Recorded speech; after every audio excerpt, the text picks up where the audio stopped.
క్రీస్తు సంఘ సువార్తికుడినట, నాకేమో బైబిల్ మాత్రమే ప్రమాణమట.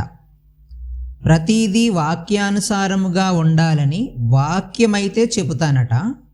కానీ అప్పుడప్పుడు నన్ను పరిపాలించడానికి కొంతమందిని ఎలక్షన్లు పెట్టి మరీ నియమించుకుంటానట.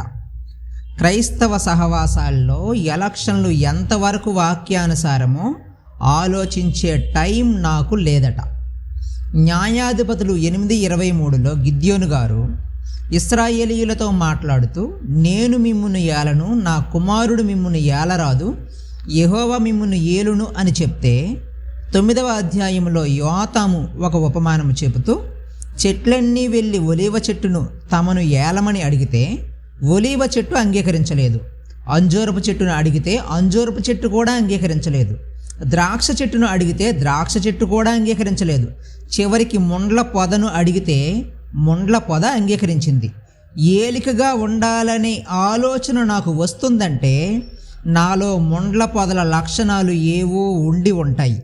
ముండ్ల పొదల లక్షణాలు ఉన్న నాకు ఏలికగా ఉండే అర్హత లేదు అనే బుద్ధి లేదు.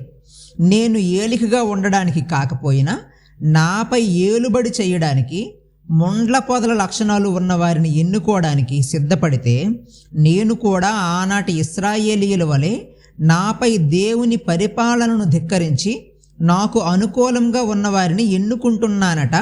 నేను క్రీస్తు సంఘ సువార్తికుడినట. బైబిల్ మాత్రమే నాకు ప్రమాణమట.